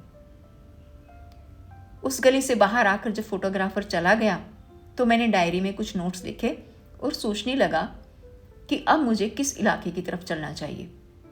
एक मन था कि पहाड़गंज के पुल की तरफ, जो टिन, चटाई और टाट के गले सड़े घर हैं, एक चक्कर उनका लगा आऊं। पुल पर से गुजरते हुए मैं पूरी की पूरी आबादी कूड़े के एक बड़े से ढेर की तरह नजर आती थी। मैं जानता था कि एक बार वहां चक्कर लगा आने का कुछ भी अर्थ नहीं है, बल्कि चक्कर लगाने का जो काम मैं कर रहा हूं उस सारे काम का ही कोई अर्थ नहीं है। फिर भी जितनी अच्छी सुर्खी मुझे उन घरों में जाकर मिल सकती थी उतनी अपने अब तक के चक्कर में नहीं मिली थी, और मुझे एक अच्छी सुर्खी जरूर चाहिए थी। कुछ आकर्षक सबटाइटल्स मैंने सोच लिए थे, मगर सुर्खी बहुत ज़रूरी थी ताकि संपादक को व्यंग्य भरी नज़र के साथ मेरी तरफ देखने का अवसर ना मिले। मगर मेरा दूसरा मन ये हो रहा था कि इतने बरसों के बाद कम से कम आज एक बार कसापुरा की उस गली में भी हुआ हूँ जिसमें कभी मैं खुद रहता था। आखिर व्यक्ति की मांग दूसरी मांग से ज़्यादा शक्तिशाली सिद्ध हुई और मैं चांदनी चौक से स्कूटर लेकर सदर के चौक में आ उतरा। सोचा कि आज भी काट बाजार से होता हुआ ही कसाबपुरा में जाऊंगा। काट बाजार में दाखिल हुआ तो वहां का बदला हुआ नक्शा देखकर मुझे कम अचंभा नहीं हुआ। ये जानते हुए भी कि वेश्यावृत्ति सरकारी तौर पर बंद कर दी गई है, मैंने उस बाजार को इतने बदले हुए रूप में देखने की कल्पना नहीं की। ये चौकोर अहाता न लगकर एक साधारण बाजार सा ही लग रहा था, जहां पहले के पिंजरानुमा कठघरों की जगह अब गल्ले और आड़त की दुकानें खुली हुई थी। सिर्फ कहीं कहीं पुरानी जाली और सींचटेदार दरवाजे अब भी नजर आ रहे थे, जो कि शायद गुजरे हुए दिनों की बात अभी भूले नहीं थे, वरना उस बाजार को देखकर पहले के दिनों का कुछ अनुमान तक नहीं होता था। काठ बाजार का रूप बिल्कुल बदला होने पर भी वहां आकर मेरी चाल कुछ तेज हो गई थी। वह बाजार जितना बदल गया था, मेरे मन का संस्कार उतना ही बदला था। जब तक उस इलाके को पार करके मैं बस्ती हरफूल में नहीं पहुंच गया, तब तक मेरे मन में एक तनाव बना ही रहा। उस चौकोर आहते में क्या उन दिनों गुजरे हुए मेरे कदमों की एक आहट अभी बाकी थी, और उस आहट के अलावा सींचों के पीछे से झांकती हुए चेहरों की एक छाया भी? क्या समय की भी अपनी प्रतिध्वनियां नहीं होती जो उसके बीत जाने के बाद भी बनी रहती हैं? बस्ती हरफूल में जिंदगी लगभग उसी तरह थी, उतनी ही सुस्त, उतनी ही ठहरी हुई। वही दुकानें, वही ठेले, वैसे ही आते जाते हुए लोग। कसाबपुरा की पहली गली के मोड़ पर एक भीड़ जमा थी, वैसी ही जैसी हमेशा गली में आने वाले मदारियों के इर्द गिर्द जमा हुआ करती थी। सिर्फ मदारी के तमाशे की जगह वहां उस समय एक तरह का मुजरा चल रहा था। एक 13-14 साल की लड़की अपनी हरी ओढ़नी के दोनों छोर हाथों में लिए एक फिल्मी गीत गाती हुई नाच रही थी। हवा में उड़ता जाए मेरा लाल दुपट्टा मलमल का, जी मेरा लाल दुपट्टा मलमल का, ओ जी ओ जी। इसके इर्द गिर्द जमा भीड़ में कुछ लोग उसे पास बुलाने के लिए हाथों में चवनियां और अठनियां लिए थे। वे जिस किसी के नजदीक जाती थी वही उसका हाथ थाम लेना चाहता था। हारमोनियम बजाने वाला उस्ताद हारमोनियम में से आवाजें पैदा करने के साथ साथ आंखों के कुछ इशारे किए जाता था। दुनिया नहीं मानती बाबूजी। मैं वहां से आगे चला तो मेरे साथ साथ चलता हुआ एक अंगूछे वाला व्यक्ति मुझसे बोला। पहले वह भी मेरी तरह भीड़ के पीछे से एड़ियां उठाकर मुजरा देख रहा था। सरकार अपनी जगह होशियार है तो ये लोग सरकार से ज्यादा होशियार हैं। क्यों? मेरे कदमों की रफ्तार फिर कुछ तेज हो गई। मैं उसे कुछ भी उत्तर न देकर अपनी गली के मोड़ पर पहुंच गया। पान वाले की दुकान वहीं थी, सिर्फ वहां बैठने वाला कोई और था। सब्जी वाले खोमचे भी लगभग उसी तरह लगे थे। मुझे एक बार तो ऐसे लगा था जैसे मैं सुबह ही वहां से गया था और दोपहर होते होते फिर वहां वापस आ गया हूं। मगर गली में बढ़ते हुए मुझे लगने लगा कि वहां की भीड़ पहले से कुछ ज्यादा हो गई है। पहले दोपहर को वहां इतनी भीड़ नहीं होती थी। घरों और दरवाजों की पहचानी हुई सूरतें लगभग उसी तरह थी। हाँ, उनकी खस्ता हाली पहले से थोड़ी ज्यादा बढ़ गई थी, मगर गली में चलता हुआ वही नालियों का पानी था, वैसे ही आवाजें थी और वही बिना बरसात का कीचड़ था। गली में आकर जहाँ घर और दरवाजे मुझे बहुत परिचित और पहचाने हुए लग रहे थे, वहां गली की भीड़ में एक भी ऐसा चेहरा नजर नहीं आ रहा था जिसे मैं पहचान सकता था। खोमचों पर बैठने वाले प्राय सभी लोग अब दूसरे थे। जैसे 10 साल में उस मोहल्ले में एक पूरी पीढ़ी बीत चुकी थी और उसकी जगह उसके बाद की पीढ़ी ने ले ली थी। ये सोचकर मेरे मन में एक निराशा की लहर दौड़ गई कि शायद अब ठकुराइन और उसका परिवार भी मुझे उस घर में नहीं मिलेगा। मैं वहां का दरवाज़ा खटखटाऊंगा तो कोई और ही किराएदार उस दरवाजे से बाहर झांक कर देखेगा और उसे शायद ये पता ही नहीं होगा कि कभी सरस्वती ठकुराइन नाम की कोई स्त्री भी वहां अपने पति और लड़की के साथ रहती थी। घर के पास पहुंचते ही सबसे पहले मेरी नजर बाहर लगी हुई तख्ती पर पड़ी। उसके नीचे का आधा हिस्सा जाने टूटकर गिर गया था या ऐसे ही धीरे धीरे झड़ गया था। जितना हिस्सा बाकी था वह अपनी जंग खाई कील के सहारे किसी तरह झूल रहा था। अब उस पर लिखे हुए नामों में से इबादत और अली दोनों बिल्कुल गायब हो गए थे। इसका एक हल्का आभास मात्र रह गया था कि उस तख्ती पर कभी कोई नाम भी था। बाहर की जिस कोठरी में मैं और अरविंद रहा करते थे उसकी दहलीज पर एक बूढ़ी सी औरत बैठी थी।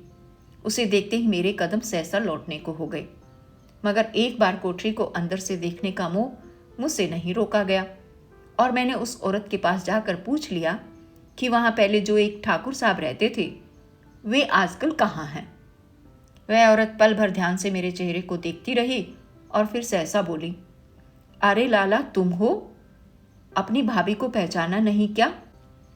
और ये कहती हुई वह दहलीज से गली में उतर आई। भाभी, मेरी छाती में कोई चीज अटक गई। तुम एकदम इतनी कैसे बदल गई? मैं तो सचमुच तुम्हें पहचान ही नहीं सका। आओ अंदर तो चलो, ठकुराइन बोली। भाभी के घर को तो तुम एक बार जाने के बाद फिर भूल ही गए। मैं तो सोचती थी कि तुम कहीं विलायत इलायत चले गए होगे। इतने बरसों में कभी भाभी को 5 नए पैसे की चिट्ठी भी नहीं डाली। मैंने कोठरी में कदम रखा तो वह भी मुझे ठुकराइन के चेहरे की तरह ही बदली हुई लगी।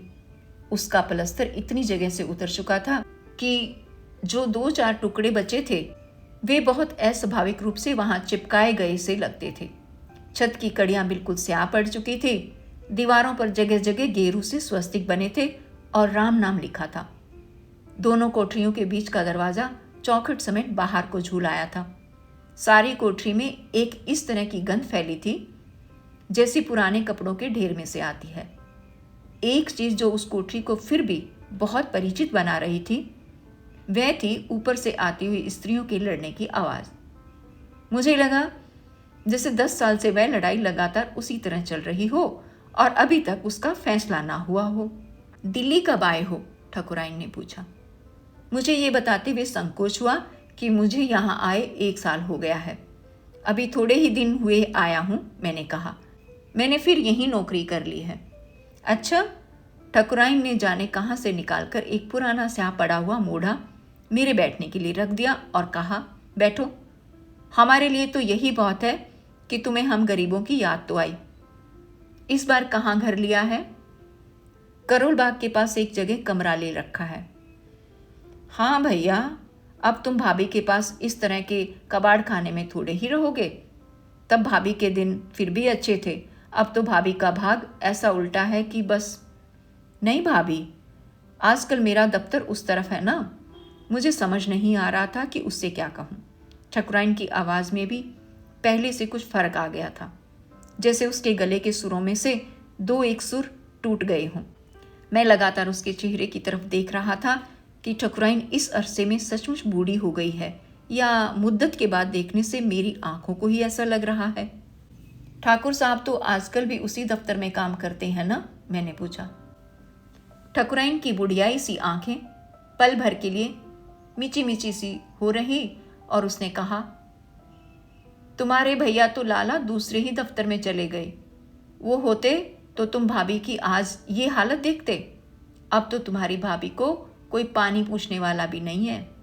और उसकी आंखें छलछला आई। उन्हें अपनी फटी हुई धोती के पल्ले से पोंछकर मैं छत की तरफ देखती हुई बोली, जिस मुँह की आई थी वह तो मरा नहीं, और जिसे जाने कभी कितने बरस जीना था वह चलता हुआ।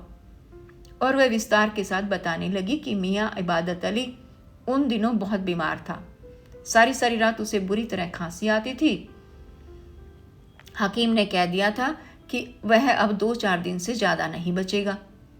एक रात को उसकी हालत बहुत ख़राब हो गई। लोगों का ख्याल था कि सुबह होने से पहले ही वह चल बसेगा। मजीद और कई दूसरे लोग रात भर उसके पास बैठे रहे। उन्होंने एक मौलवी को भी बुला लिया जो रात भर मियाँ के सिरहाने बैठकर कलमा पढ़ता रहा।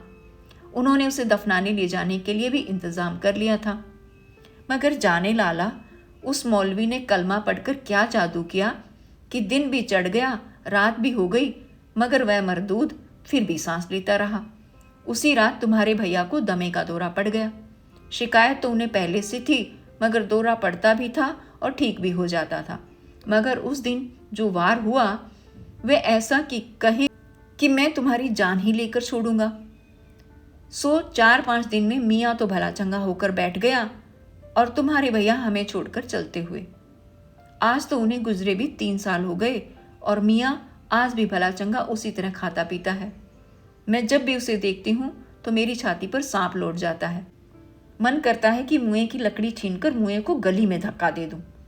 अपनी आई मेरे घर भेजकर मुए ने मेरे घर तो मसान कर दिया और आप पाव भर गोश्त रोज खाने के लिए आज भी बचा हुआ है। मेरा बस हो तो मैं किसी दिन ऊपर जाकर मुए की सितार उठा लाऊं और उससे अपना एक वक्त का चूल्हा जलाऊं। ठकुराइन की बात सुनते ही मुझे उस दिन की घटना याद आ रही थी जिस दिन मैं इबादत अली के पास बैठकर सितार सुनने के इरादे से अंदर गया था और मैंने पहली बार उस टूटे फूटे सितार को देखा था जिसमें से मियाँ की उंगलियां जाने कैसे वे तीव्र और कोमल स्वर पैदा कर लेती थी जो मेरी उनिंदी आंखों में नींद भर देते थे। उस दिन के साथ मेरे मन में एक और याद भी जुड़ी थी। फटी हुई शेरवानी सीती हुई खुर्शीद की आंखों में भरी हुई उपेक्षा और भर्त्सना की याद। उस लड़की के मन में प्रतिशोध की कितनी प्रबल भावना थी। मियाँ की वह लड़की थी ना खुर्शीद, मैंने ठकुराइन से कहा। उसकी मियाँ ने शादी व्यादी कर दी या अब भी वह उसके पास ही रहती है? और ये कहते हुए मुझे लगा कि वह लड़की अभी अभी दरवाज़ा खोलकर कॉपी हाथ में लिए वहाँ आ जाएगी और कहेगी, माई जी आज 1 तारीख है, किराया दे दीजिए। अरे लाला, उस लड़की के लक्षण क्या तुम्हें शादी कराने के दिखते थे? ठकुराइन उसी ताव में बोली। उसकी चाल ढाल उन दिनों तुम देखते नहीं थे क्या? भूखी बागनी की तरह हर मर्द को घूरती रहती थी। हम तो तभी कहती थी कि एक न एक दिन ये लड़की कोई गुल खिलाकर रहेगी। सो वही बात हुई। जब सिर पर माँ ना हो और बाप होकर भी ना होने के बराबर हो तो ऐसी लड़की जो ना करे वह थोड़ा है। उसे लेकर घर में वह लंका कांड हुआ कि तुम्हें क्या बताऊं। और ये कहते कहते ठकुराइन सहसा उठ खड़ी हुई। तुम भी कहोगे लाला कि इतने वर्षों में भाभी के घर आया तो घर आने पर उसने चाय की भी नहीं पूछी। मैं नीमा को भेजती हूँ कि जाकर 2 पैसे का दूध ले आए। तुम्हारी भाभी की आज जुगत ही इतनी है, नहीं तो तुम्हारे आने पर जाने तुम्हारी क्या क्या खातिर करती। मगर भाभी, मैं कुछ कहने को हुआ तो ठकुराइन ने बीच में ही टोक दिया।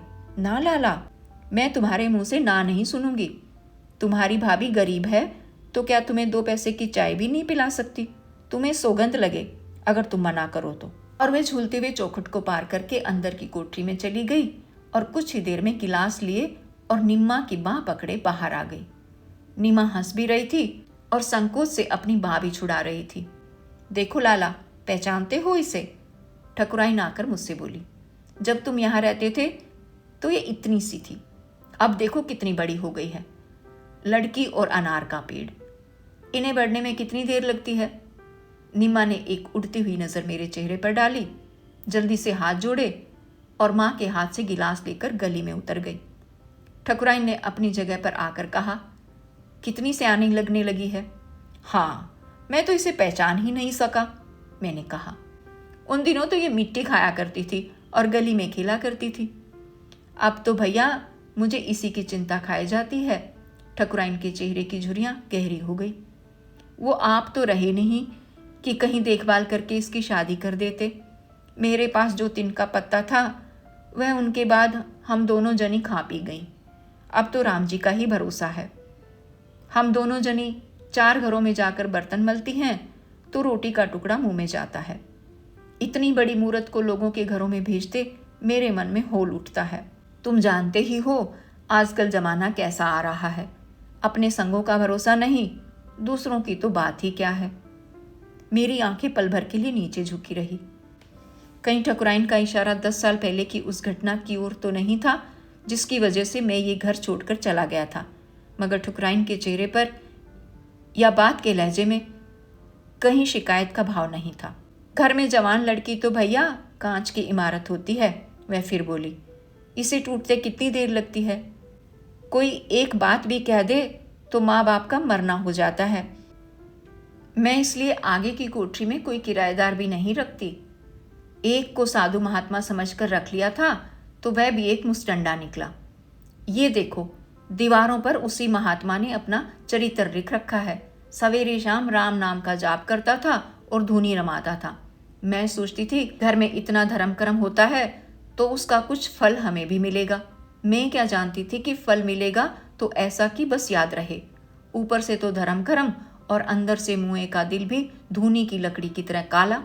मुआ लड़की को रात दिन बेटी बेटी कहता था और दोनों टाइम धुनी की राख इसके माथे पर लगाता था। मगर एक दिन उसने वह करनी की कि ठाकुर साहब होते तो जूते मार मार कर मुए की चमड़ी उधेड़ देते। पहले लड़की के माथे पर राख लगाई और फिर उसके मुंह को पकड़ लिया और उसकी बाहें खींचने लगा। लड़की बाँह छुड़ाकर भागती हुई मेरे पास आई और कहने लगी कि अम्मा, इस बाबा जी को आज ही घर से निकाल दो। मैं सारी बात समझ गई। मैंने कहा कि शोर मचाऊंगी तो अपनी लड़की पर ही बात आएगी, इसलिए मैंने ऊपर से तो चुप साध रखी, मगर उस मुँह से उसी वक्त कह दिया कि हमारे घर के लोग बाहर से आने वाले हैं, इसलिए दिन चढ़ते ही अपना बोरिया लेकर यहाँ से चले जाओ। मुँह को डर था कि यहाँ रहा तो जूते ही ना खाने पड़े, इसलिए उसने जरा चूं चा नहीं की और दूसरे दिन सवेरे ही यहाँ से चला गया। मैंने फिर ठुकराइन की आंखों में देखा कि वहाँ कोई पुराना शिकवा या व्यंग्य का भाव तो नहीं है। ये भी सोचा कि क्या आने वाले 10 साल में उसे साधु महाराज की घटना भी भूल जाएगी और वह उसे भी मेरी तरह चाय पीने को कह सकेगी, या कि वह अपने साथ हुई घटना को क्षमा कर सकती थी मगर अपनी लड़की के साथ हुई घटना को नहीं। ठाकुर साहब के उठ जाने का मुझे सचमुच ही बहुत अफसोस है। मैंने अपनी शर्मिंदगी को छिपाने की चेष्टा करते हुए कहा। मैं कभी सोच भी नहीं सकता था कि इतनी जल्दी ऐसी घटना हो जाएगी। उनकी अभी उम्र ही क्या थी, वे रहते तो तुम्हें इस तरह की चिंता क्यों करनी पड़ती। मगर ये कहते हुए भी मैं ये देख रहा था कि कहीं ऐसा तो नहीं कि ठकुराइन को 10 साल पहले की घटना भी याद है और वह केवल शिष्टाचार रखने के लिए ही उस भाव को दबाए हुए है। वो रहते तो कोई लड़की की तरफ आंख उठाकर भी देख सकता था, वह बोली। वो उसकी आंख ना निकाल कर रख देते। मेरी शर्मिंदगी बढ़ती जा रही थी और मैं सोच रहा था कि कहीं ठकुराइन ये सब बात मुझको तो सुनाने के लिए नहीं कह रही, कहीं आज भी उसे मुझसे डर तो नहीं लग रहा और वह इन बातों से मेरे मन में एक डर ही तो नहीं बिठाना चाहती। ठकुराइन ने शायद मेरे मन के असमंजस को भांप लिया, क्योंकि उसने कहा, उन दिनों तुम लोग पास में रहते थे तो मुझे भी कोई खटका नहीं था। देवर भौजाई में 100 बातें कै सुन ली जाती हैं, मगर वक्त पड़ने पर तुम लोग किसी को भाभी या भाभी की लड़की की तरफ आंख उठाकर देखने देते। मगर अब तो भैया दुनिया ऐसी खाली हुई है कि अपना कहने को कोई नजर ही नहीं आता। मैं रात दिन भगवान से यही मांगती हूँ कि तू किसी तरह इस लड़की का बेड़ा पार लगा दे, फिर चाहे तू मुझे मौत ले आना। जब तक इस इमारत का कोई रखवाला नहीं मिल जाता तब तक मैं मरना नहीं चाहती। अगले लोक में जाकर ठाकुर साहब से क्या कहूँगी कि लड़की को ऐसे ही हवा पानी के भरोसे छोड़ आई हूँ। उस कलमुही खुर्शीद की बात सोचकर जान और मुंह को आती है। खुर्शीद की बात ठकुराइन ने तब भी बीच में ही छोड़ दी थी और मेरे मन में उस बात को सुनने की उत्सुकता बनी हुई थी। उस लड़की की तुम क्या बात कर रही थी? मैंने कहा। कोई ऐसी वैसी बात हो गई थी क्या? उसकी बात तुम क्या पूछते हो भैया? ठकुराइन की आंखें ऐसी हो गई जैसे वह अपने सामने एक भयानक दृश्य देख रही हो। वह कोई बात जैसी थी, उस दृश्य की याद उसके चेहरे पर एक छाया सी ले आई थी। उसकी आवाज़ बहुत धीमी हो गई और वह जरा पास हो सरक आई।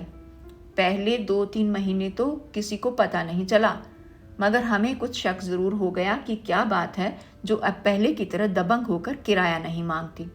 बहुत धीरे से आकर कहती है। एक बार किराया लेने आई तो गोपाल की माँ को लग गया कि क्या बात है। तुम जानो, हम लोग तो चिड़िया की भी चाल पहचानती हैं। बात मर्दों के कान में पहुंची तो उन्होंने जाकर मियाँ को पकड़ा।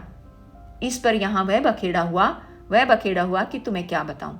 मर्दों ने मियाँ से कह दिया या तो लड़की को इसका वैद जो है उसके पास भेज दो और घर खाली करके चले जाओ, मगर तुम जानो ये मियाँ मरदूद ऐसे जाने वाला है, जो पाकिस्तान से जायदाद के लिए यहाँ आ गया वह लोगों के कहने से घर छोड़ देगा।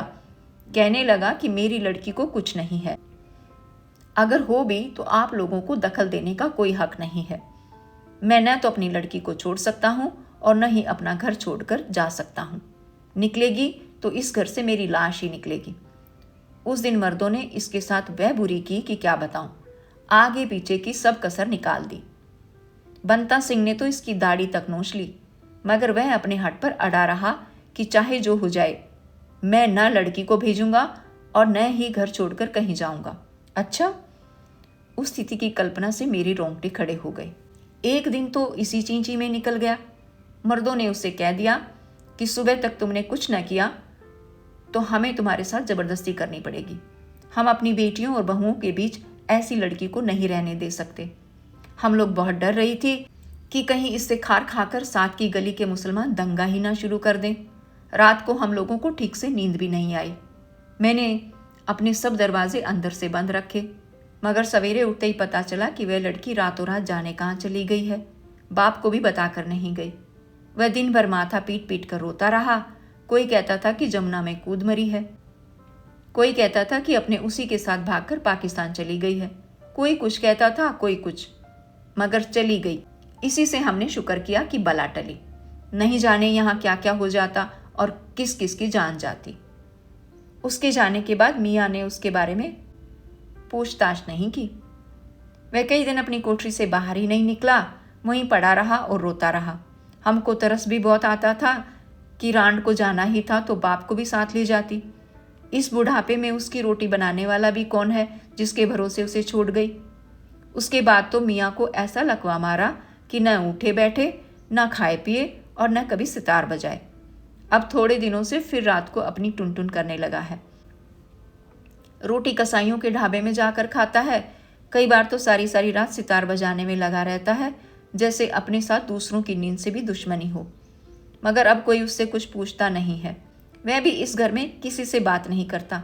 सिर्फ महीने में एक बार किराए की कॉपी लेकर सबके दरवाजे पर आ खड़ा होता है। किराया तो मैं कहती हूँ जिस दिन वह मरेगा उस दिन भी लोगों से इकट्ठा करके साथ अपनी कब्र में ले जाएगा। मुआ और सब कुछ छोड़ देगा, मगर किराए की उगाही नहीं छोड़ेगा। अच्छा भैया, एक बात बताओ, जब ये मर जाएगा तो इस मकान के किराए की वसूली का क्या होगा? यहाँ की मलकियत हम लोगों की हो जाएगी या सरकार फिर भी हमसे किराया लिया करेगी?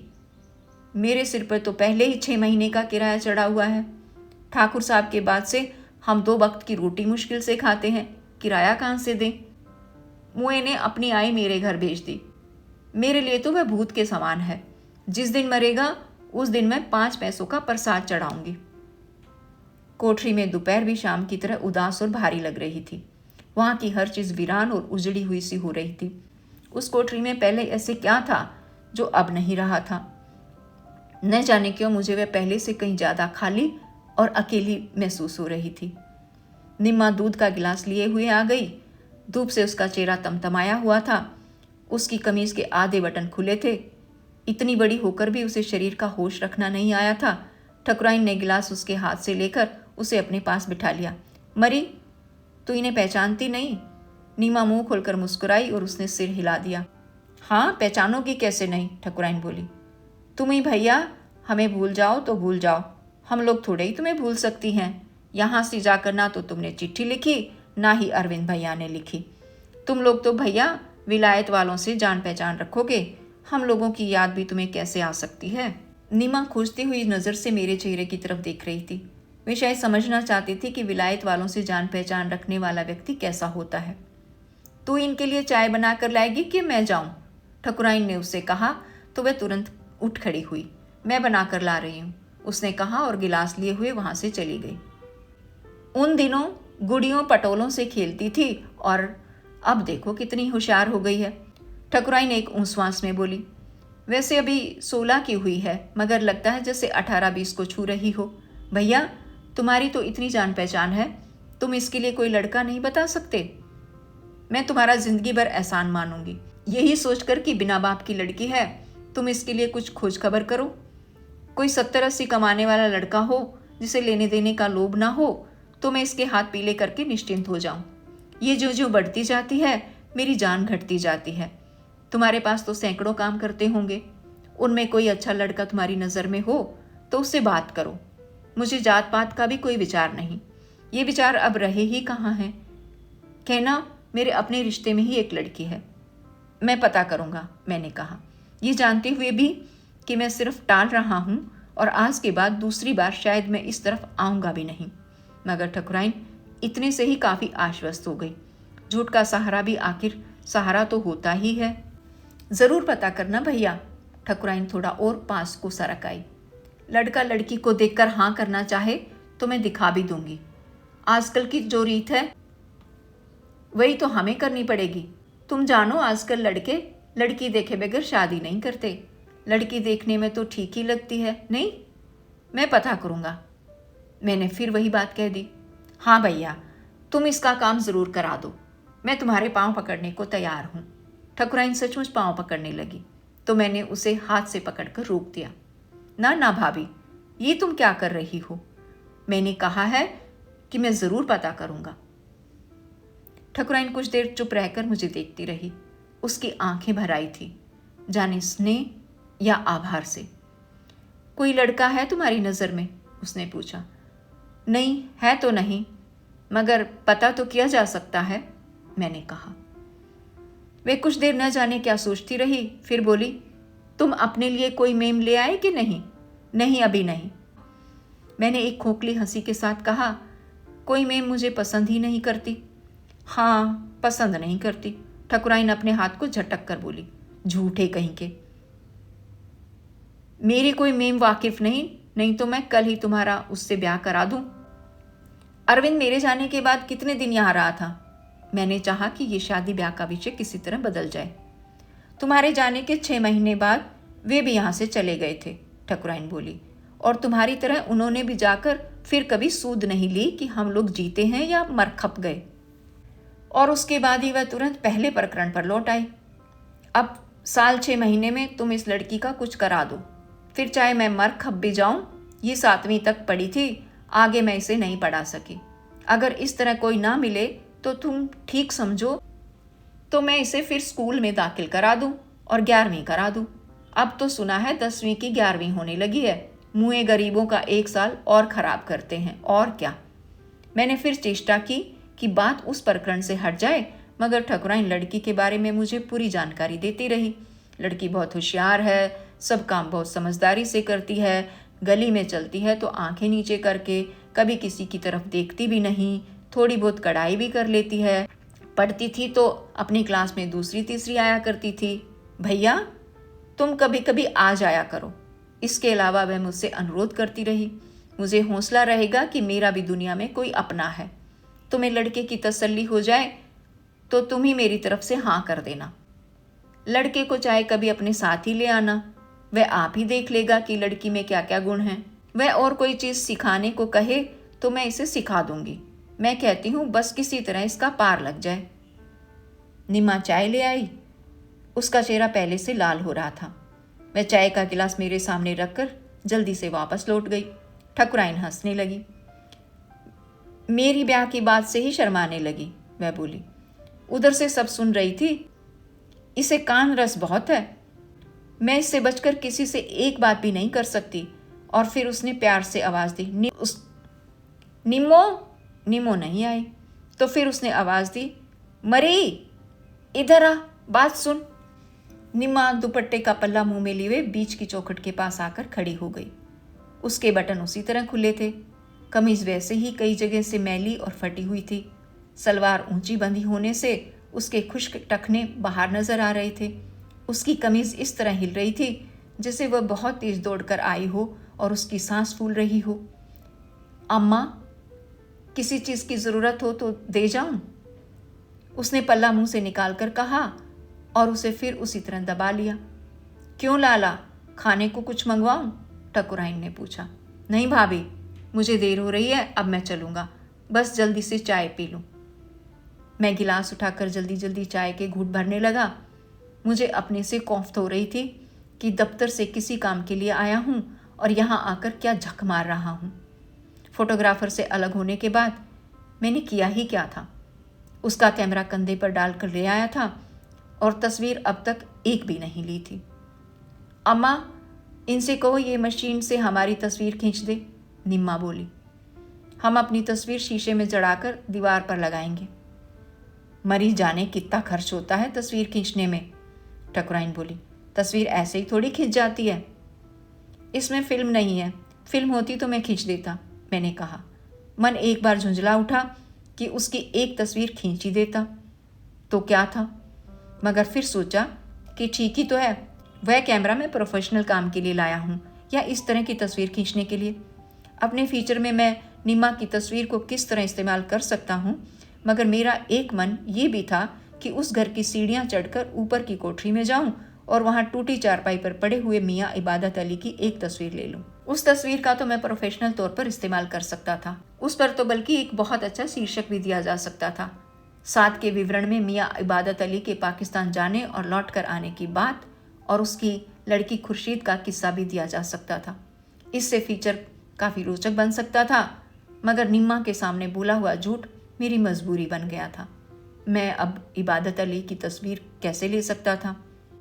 मैं उनके यहाँ से चला तो ठकुराइन मुझे गली के मोड़ तक छोड़ने साथ चली आई। गली में आकर भी वह वही बातें दोहराती रही।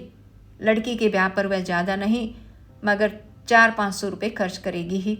ठाकुर साहब होते तो जाने कितना करते। मैं उनके यहाँ फिर कब आऊँगा। मैं न आ सकूँ तो वही कभी मेरे घर पर आकर मुझसे पूछ ले। मैं एक कार्ड पर अपना पता लिखकर उसे ज़रूर भेज दूँ। कार्ड लिखूँ तो ठाकुर साहब के नाम से ही लिखूँ। ठकुराइन के लौट जाने पर मैं पान वाले से सिगरेट खरीदने के लिए रुका तो उसने सिर से पैर तक मेरा जायजा लेते हुए कहा, क्यों साहब, आप इनके रिश्तेदार हैं? क्यों? उसकी बदतमीजी पर मुझे गुस्सा आ गया। ऐसे ही पूछ रहे हैं, वह बोला। हम तो समझते थे ये माँ बेटी अकेली ही हैं। मेरी इन लोगों के साथ पुरानी वाकफियत है, मैंने कहा। मैं पहले इसी घर में रहता था। अच्छा हाँ, वह आवाज़ को कुछ लटका कर बोला। हमने समझा आपकी इनके साथ रिश्तेदारी है। एक तरह से रिश्तेदारी है भी, मैंने माथे पर त्योरी डालते हुए कहा। तुम बात करो। बात कुछ भी नहीं, वह डब्बी देकर पैसे गिनता हुआ बोला। बेचारी गरीब है, घरों में जाकर बर्तन अर्तन मलती है, इसलिए हमने कहा। क्या कहा? कुछ नहीं, वह बोला। ऐसे ही हम बात के लिए बात कर रहे थे। मैं गली से बाहर आया तो कोई चीज़ मुझे अंदर से खौंच रही थी।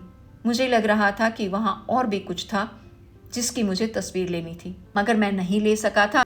लेकिन वह कुछ क्या था? मैं लौटकर दफ्तर पहुँचा तो वहाँ हरबंस मेरा इंतज़ार कर रहा था। तुम कब से आए हुए हो? मैंने पूछा। अभी थोड़ी देर हुई आया था, वह बोला। मैं तुम्हें अपने साथ एक जगह ले जाने के लिए आया हूँ। मैंने उसे बताया कि मैं दिन भर शहर में गलियों की खाक छानता रहा हूँ, इसलिए बहुत थका हुआ हूँ। थके हुए होने से क्या होता है? वह बोला। थका हुआ आदमी चाय पीने तो चल ही सकता है, मगर यह भी तो पता चले कि चलना कहाँ है। उसी के घर चलना है, वह थोड़ा रुकता हुआ बोला। पॉलिटिकल सेक्रेटरी के। वह बहुत दिनों से घर पर आने के लिए कह रहा था। नीलिमा भी बहुत कह रही थी कि उसने इतनी बार बुलाया है तो हमें ज़रूर चलना चाहिए। आज उसी ने उससे फ़ोन पर कह दिया था कि हम शाम को आएंगे। तो तुम लोग चले जाओ, मैंने कहा। मुझे साथ में घसीटने की क्या ज़रूरत है? एक तो मैं बहुत थका हुआ हूँ और दूसरे उसने तुम्ही को बुलाया है इसलिए। मगर वह तुम्हारे बारे में भी तो पूछता रहता था। मैंने बाद में उससे फ़ोन पर कह दिया था कि तुम भी हमारे साथ आओगे। मगर मुझे साथ ले जाने की कोई ख़ास वजह है क्या? एक छोटी सी वजह भी है। वे लोग मुझे एक नौकरी ऑफ़र कर रहे हैं जो हो सकता है वह आज उस बारे में कोई बात करना चाहे। मैं अपने मन में तय नहीं कर सका कि मुझे वह नौकरी ले लेनी चाहिए या नहीं, इसलिए अभी उस बारे में उससे बात नहीं करना चाहता। तुम साथ रहोगे तो उस विषय में बात नहीं उठेगी। मगर तुम मेरी हालत भी तो देखो कि मैंने कह दिया है कि तुम्हें मेरे साथ चलना है, बस। मेरी वजह से थोड़ी तकलीफ ही उठा लोगे तो क्या है। मैंने और हिल हुज्जत नहीं की, अपनी डाक देखी, 1 मिनट के लिए जाकर अपने संपादक से बात की और उसके साथ चलने के लिए तैयार हो गया। पॉलिटिकल सेक्रेटरी के घर की सीढ़ियां इतनी चिकनी थी कि ऊपर जाते हुए पैर फिसल जाने से मेरे घुटने पर थोड़ी चोट आ गई। अंधेरे बंद कमरे भाग 3 का क भाग यहां समाप्त करती हूं। आगे की कहानी अगले अंक में पढ़ेंगे।